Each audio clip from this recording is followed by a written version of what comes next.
को बचाना, जैसे अभी आचार्य जी ने कहा कि ऋषि और कृषि की परंपरा है और इसके बीच सेतु गाय है। आचार्य दीपांकर जी ने कहा संक्रांति है, पर मैं ये भी कहता हूं इस भारत में संक्रांति तभी है जब 1857 ईस्वी में गौ माता जिंदा नहीं रह करके बल्कि अपनी चर्बी से इतनी बड़ी क्रांति कर दी कि आज भारत आजाद होकर बैठा है। उस क्रांति से भारत आजाद होकर बैठा है।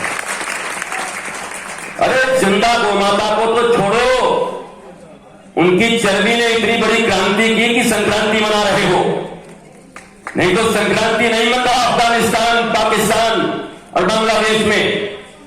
इसलिए जब गौ माता की चर्बी इतनी बड़ी क्रांति कर सकती है और उस मां को अगर हम जीवन देने का, अब तो बोल दिया कि हम क्या पालेंगे, वो हमें पाल रही है, लेकिन फिर भी ये कहता हूं गौशाला की परंपरा और वृद्धा आश्रम की परंपरा हमारे देश में नहीं रही है।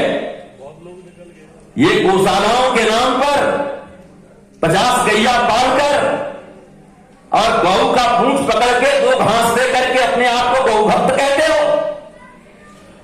गौशाला हमारे यहां सार्वजनिक नहीं, हम वृंदावन से आते हैं। भारतवर्ष के घर घर में जितने परिवार, उससे ज्यादा 5 गुना गोवंश रहते थे। हर घर में गौशाला थी, तब भारत विश्वगुरु था। वो सामाजिक गौशालाओं से कुछ नहीं होगा। जिस देश में श्रवण कुमार जैसे लोग हों जो अपनी बूढ़ी माता और पिता को अपने कंधे पर ले जाकर तीर्थ यात्रा कराते हों, क्या वो देश वृद्धा आश्रम की ओर जा रहा है? क्या इस भारत देश की संस्कृति है वृद्धा आश्रम? और क्या इस भारत देश की संस्कृति है गौशाला? गौशाला तो बाप बनाना भैया, सबसे बड़ा रुपैया, नाचो ताता भैया, वारे मेरे भैया। ये मूर्ति आज मुस्कुराती हुई जब मैंने देखी तो मुझे लगा कि काश ये मुस्कुराती हुई मूर्ति जिस दिन मूर्त होकर सामने आ गई तो भारत माता पुनः विश्वगुरु के रूप में प्रतिष्ठित हो जाएंगी। परंतु मूर्तियां मुस्कुरा रही हैं और टीजर में भी गैया रो रही है, और ओरिजिनल गैया को जो वास्तव में समाज में है उसको तो रोना भी मत कहो, बेचारी प्लास्टिक खा खा के मर रही है। इसलिए भारतवर्ष के लोगों, ये कोई सामयिक उत्तेजना का समय नहीं है कि सामयिक उत्तेजना में ताली बजाए। हम वृंदावन के लोग हैं, कोई ताली दे चाहे गाली दे, हम हो चुके बांके बिहारी के। कोई भला कहे चाहे बुरा कहे, हम हो चुके बांके बिहारी के। कोई चुगली करे चाहे गुगली दे, हम हो चुके बांके बिहारी के, हम तो उनके हैं।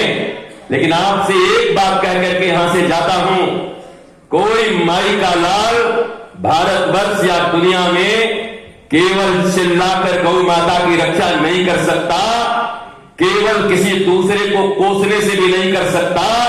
तुम अपने बूढ़े माता पिता को सड़कों पर निकाल दोगे तो कोई तो ले ही जाएगा उनकी किडनी निकालने के लिए, आंख निकालने के लिए। तुम क्यों नहीं पूत सपूत बनते कि अपने माता पिता को अपने घर में रखते हो? क्यों नहीं इतने पूत सपूत बनते कि अपने गौ को अपने घर में रखते हो? बच्चे पालने कठिन हुआ है, गौ कौन पालेगा? तो ये गोदान इसीलिए आई है।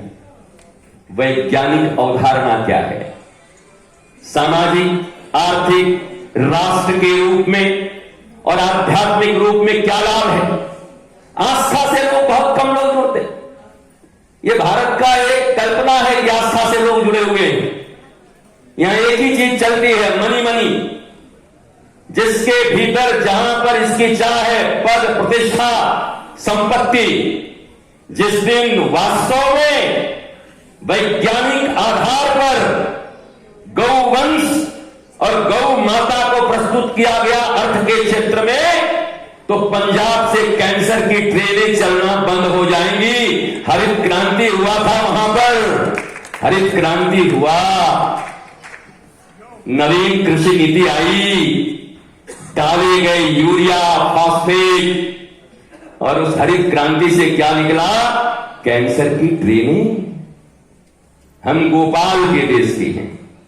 जब तक पुनः इस देश में हमारी गोवंश के द्वारा कृषि को नहीं जोड़ा जाता, याद रख लो, मैं तो श्वास भी छोड़ चुका था कल, लगा कि श्वास आएगी कि नहीं, पर श्वास आ गई तो गौ माता के लिए और राष्ट्र के लिए बोलने से मुझे कौन रोकेगा, ये कह रहा हूं। और जाना भी पड़े, जाना तो है ही। याद रखो, जब तक गौ माता कृषि के साथ प्रत्यक्षता नहीं जुड़ जाती इस देश में, तब तक न गौ माता की रक्षा होगी और न गौ माता के पालने वाले मनुष्यों की, हिंदुओं की और सनातनियों की रक्षा होगी। इसलिए अपनी रक्षा चाहते हो तो कृषि के साथ गौ माता और गौवंश को जोड़ दो।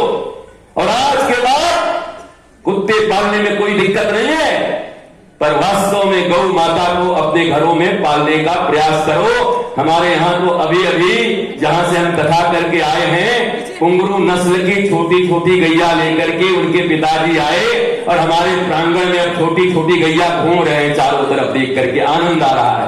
अरे वो गौवंश लाओ और गौ माता को बचाओ।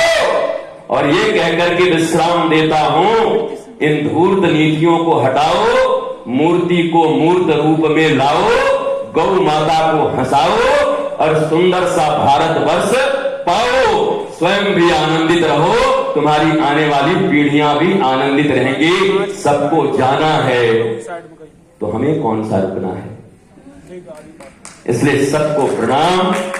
हम तो आंखें बंद करके जब बोलना प्रारंभ करते हैं तो इसी विश्व में ये रिकॉर्ड है कि आंख बंद करके 2 बजे दिन से बोलते बोलते छत्तीसगढ़ के जांजगीर क्षेत्र में, और हम 2 बजे आंख खोले, आंख बंद करके सबसे ज्यादा बोलने का रिकॉर्ड भी अपने ही नाम है। कहीं आंख बंद हो गई तो बालकृष्ण जी कहेंगे तो बहुत खतरनाक बात है। हमने महाराज जी को कहा है, इसलिए आंखें भी खुली हैं, हमारी भी खुली हैं, तुम भी खुली कर लो, झंडे डंडे से भी करो और अपने घर में